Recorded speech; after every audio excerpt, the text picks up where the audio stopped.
A disbarred attorney is going to prison in a notorious deed theft case. The judge sentenced Sanford Solny to 2.5 to 7 years behind bars for stealing the deeds of about a dozen properties. Apart from the 2.5 to 7 year sentence, the judge also fined Solny's corporations $120,000. He also nullified the deeds, which means that it essentially cancels the deed transaction. The victims were hoping for restitution, especially that Solny collected rent after stealing their deeds, but the judge denied that request. But I'm asking, do you think it's going to be a challenge for them to get it back? No, because you get the order. Because you have the order, and the order you can move with the order. Because he easily could have said, okay, everybody, because from what I heard, he said that, oh no, I'm not giving back the properties. That's what I heard. No, and then he said he's going to that. nullify Remember the last case that when we went inside the courtroom, that was said. Yeah. But I think the pressure that we applied on them, he had to be canceled when he was just said we're going to get back to deed. Yeah, the last time. So maybe somebody pointed out the statutes in the state of New York about deeds and deed fraud. Right. Someone must have told him you don't have the right to not give back the deed. Right. Someone had to have told him that. Right. And he must have realized that, and that's why he told them no, there'll be no challenges to give him back the deed. So you know that during this case, right, while they were on trial, Wendy, you know that their property was sold. Right, and that's another issue. It's notified, but I'm just saying that How do they notify that? even because we get to notify that, how was it even able to be sold and they were on the trial? Because the judge didn't put in any type of stay to protect the property. Right. And the DA should have exactly. The DA should have requested exactly. this thing to protect all the Either property. one of the parties, or just definitely No, the DA. the DA. That's why I really feel like the DA is the problem. No, the DA is definitely the problem. DA is the problem. DA is definitely the problem. The DA How do you not know these things? Right. He's the problem. He's the problem on all of our cases. Yeah. He's the problem on all of our Other cases. cases. First of all, New York City is the financial capital of the world. Right. You can't be a pushover in New York City. Right. You gotta be a Exactly. pit bull. Exactly. I don't understand where Gonzalez is going here. He needs to get his act together. Right. Because a district attorney, especially of a place in New York City, and that's all 5 boroughs, and even Long Island now.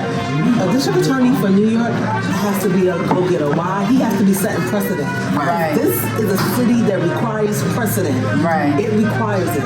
It requires you to be that kind of an attorney. Right. That you're going out there and you're setting precedent and you're changing the rules and you're changing the playbook because that's how your trial is going to be. Because you're going to be a go-getter. Right. You're going to protect the people. And we need And protected. Eric Gonzalez knows who he's picking for these cases. You pick this. I don't know how I think there's like a manager of each unit and a manager of that unit. Picks like the case. Like, But he knows that this case in the is real a estate media corporate unit case. is DA Farrell. And that's why they probably initially didn't prosecute Hard, go so hard. And I heard that Katz is the reason why Sony ended up getting prosecuted in Brooklyn.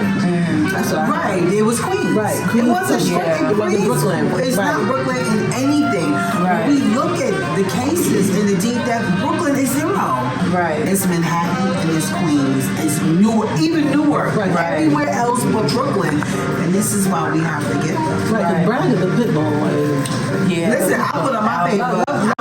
Love him or hate him. I don't That's know. right. I don't know about that because why is Queen Mother going through what she's going through? Oh no, the system is rigged. Let's not even get that. Let's not even get that confused. But did anyone go to the DA? I did. I went to the Manhattan DA too. Okay, and what happened when you went? When I went, I called like a year ago, and I filed a complaint, and somebody called me back. This guy named Mac. He called me back from an unknown number. Right. He called me back like right after I put the complaint in. And he was like, from the district attorney's office, the Bragg's office, the financial crimes unit. Right. He sat there and tried to convince me I wasn't a victim of financial crime. I was like, yes, I am. Okay. So you took So we have to your go. case So we in have to Brooklyn go as a through group. Manhattan. Because Belinda's in Manhattan, so I Okay. figured that they could help. But they Right. he sat there and told me that it was double jeopardy for a criminal and civil case. He just sat there and told me a whole bunch of crazy. Right, and that's the thing too. But I think we should collectively go Right. as a group and say we need you to pick up our cases. And stop dealing with trying to deal with Brooklyn. Yeah, because we know that Brooklyn is 0. They're not Right. doing I the sent work. him a letter Right. in June. This The year? DA Bragg, the DA Cat, and I told them, y'all need to pick up my case because my case, I know for a fact, my case is Shutting it touching down. your constituents. Right. So you need to be out there, you need to reach out to your constituents, and you need to pick up my case up, and y'all need to do a joint DA investigation, whatever y'all need to do. Well, that's what they do. And I didn't hear back from Cass at all. Bragg and them finally reached out to me like a month ago, but I'm so like bogged down. It's like I can't even stop to deal with the district attorney when they're reaching out to me finally, because You gotta keep putting it's like paperwork so in. much stuff is crashing down on me. It's like I don't have the No, time. I think we should do that. Yeah, I think we should go I think we there and should. say collectively that you know your peers. Right. You know what I'm saying? We all know our peers when you work in these environments. Exactly. That one ain't doing any work. We all know. You know this. You know Eric Gonzalez ain't doing his big head ass. He doing his job. Right. He does nothing. He does nothing. Yeah. So, and we can give the facts, the statistics, or whatever. We need you to pick up these cases. Right. Split it between you and Queens, whatever. But we need for you to pick it up. Yeah. Right. Well, let's do it. Let's set a day and do it. Let's get those who are interested together and let's set a date. Let's go. So how do we investigate? We need to get an audit also. Right. And prove that we need to demand an audit and have these facts and then take them out that way. Maybe we go to the Commission for Prosecutorial Conduct in Albany. Yeah. Like we're gonna be in Albany in February, right? If we can, I mean, February's not that far away when you think about it. Like, I think we should we're move on this basically in stuff. December. Right. We're basically in December, right? Because Thanksgiving, that's it. Right. You know, but we need to go to the Commission for Prosecutorial Conduct, and we need to have them do an investigation on Brooklyn DA's office. That's right. On ADA Farrell specifically. Why? Okay. You good? You starting again?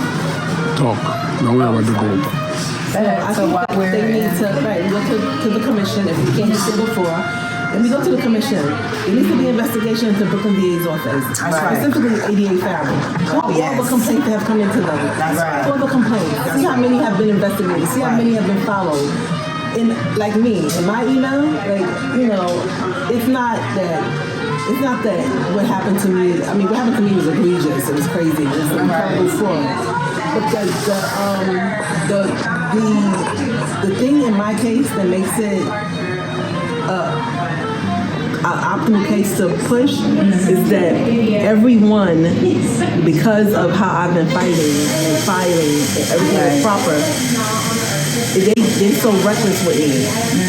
So they're committing a fraud against me so brazen. Yeah. Even against me is brazen. So when the incident first happened, or even now? Even now. Let's just continue. The judge is lying on the record. Okay. How can you lie on the record? Like, you know, ADA Farrell sent me a letter telling me that, he didn't say res judicata and collateral estoppel, but he implied it. He implied it, saying that he could. What does that mean? Tell us what does that mean? Res judicata and collateral estoppel. Once a judge has ruled on your case, a judge on the same level can't re-prosecute the case.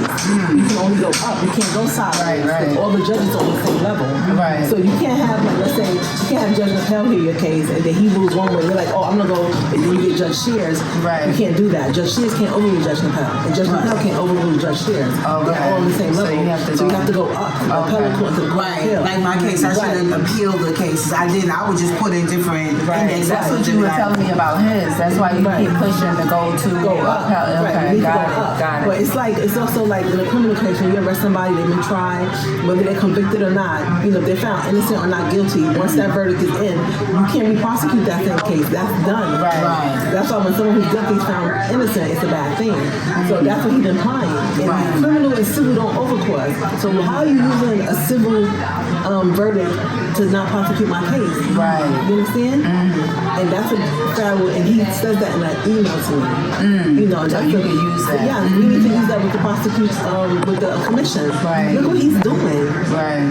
That's not what he's supposed to be doing. That's right. And we have to point that out. That's what's being done. And then when the corporation's attorney, Teresa Gideon, when she read it, she sent him an email. She was like, no, collateral estoppel and res judicata don't apply here. Right. You know, she called it. And I knew that's what he was implying. So when I sent it to her and she read it and she wrote him an email, she's like, that don't apply here. So we expect you to investigate. Ms. Williams wants to use some evidence to show you. And I sent him that because he saw the forgeries. And he still did nothing. Right. He needs to be removed. We need to go after him. Right. We need to go What after is him. going on in the background that these people are not doing what they're supposed to do? I think what's going on is that they just don't feel like we should have it here. I really feel like I think it's bigger than that. I think it's some kind of financial gain in the background that this is happening. I think it's a little bit of both. Yeah, I think it's a little bit of both. Yeah. And how do you guys really feel like what is the outcome and what is the solution? Or what do you want to see happen? In Sanford Solny case, your cases, like what do you kind of really want to see? Right. I could say for Sanford Solny, I feel like we should do more deeper dive and investigate and really pinpoint what's behind. I think we need to really investigate and really see. And then maybe help Everyone back their home. right, help Right, over 300. There's no way that he should come home and have these properties. When I spoke with Wendy and I asked Wendy like how much was she charging for her properties, and we did the calculation, and that was what she charged.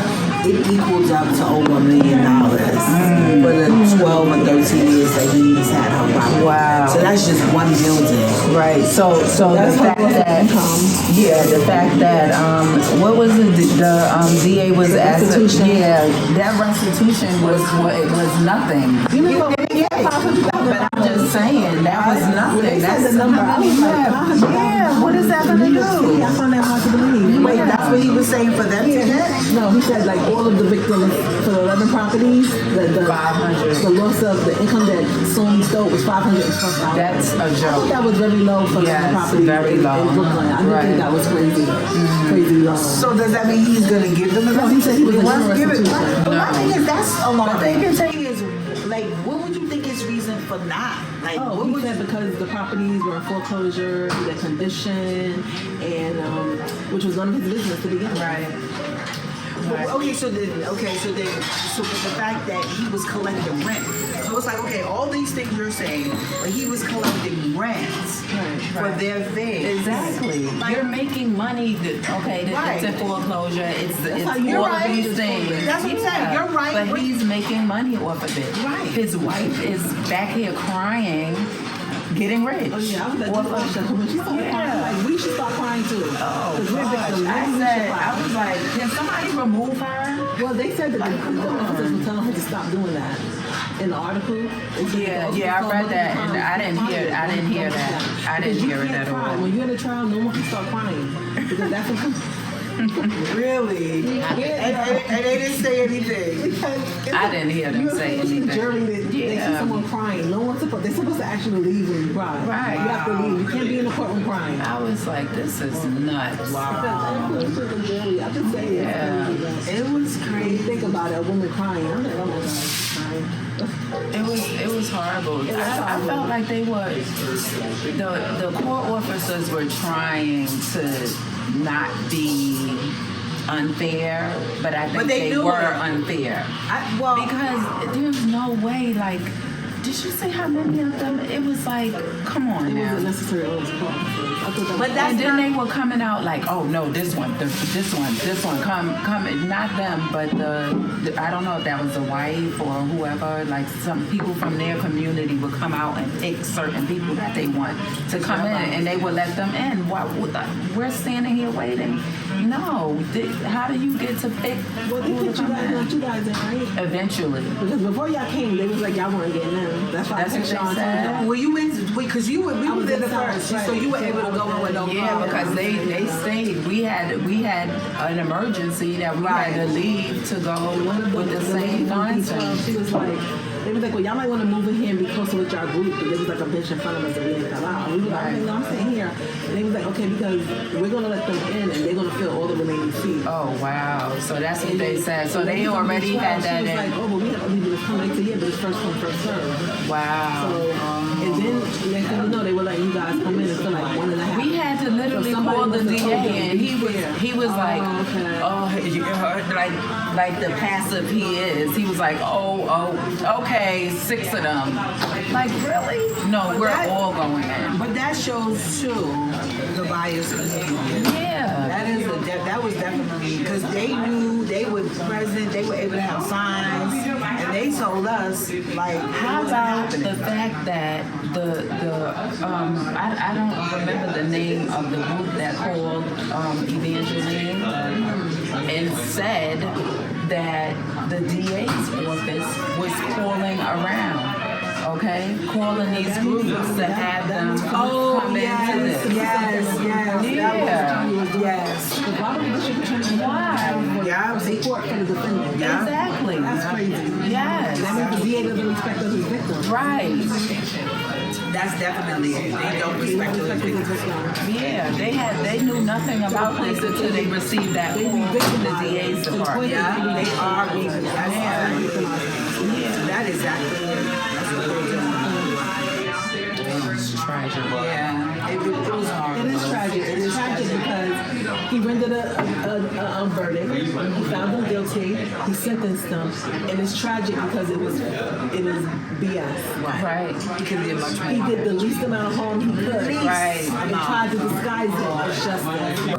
Hey, we wanted to kind of shout out to Antico, its owner M, and kind of give a take on, well, just a brief summary of how we met M.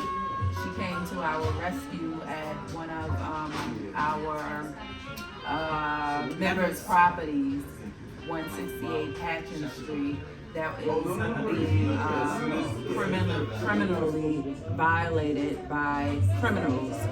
And M let us use her cafe, Which is for right around the bathroom, corner, right? right, on Jefferson. Let us use her bathroom, and also offer us coffee and water and whatever she can too. So shout out to M. Thank you, M. Thank you so much. Yeah. It's 211. Is it 211 Malcolm? Yes, 211 Malcolm X. Yeah, Malcolm X.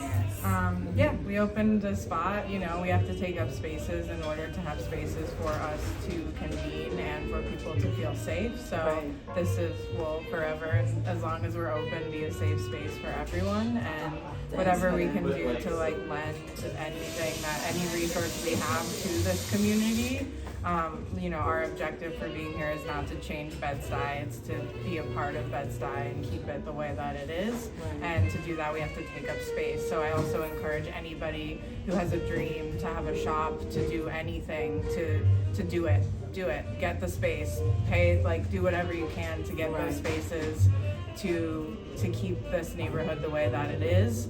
And like, we will continue to advocate for Miss Florence and for anyone else who is experiencing deed theft, which is far too many people and probably more than we even know about. Right. Tell us about your aunt. You were telling me about your aunt. Oh yeah, I mean, you know, just discussing white privilege in general, but also how this is a targeted situation. It is a hate crime, and older people are being targeted, marginalized people are being targeted, specifically Black people are being targeted. Right. I've had elderly family members die alone in the house. No one came for their things. Right. Nobody took their deeds. Nobody messed with them at all. And I think it's very obvious why.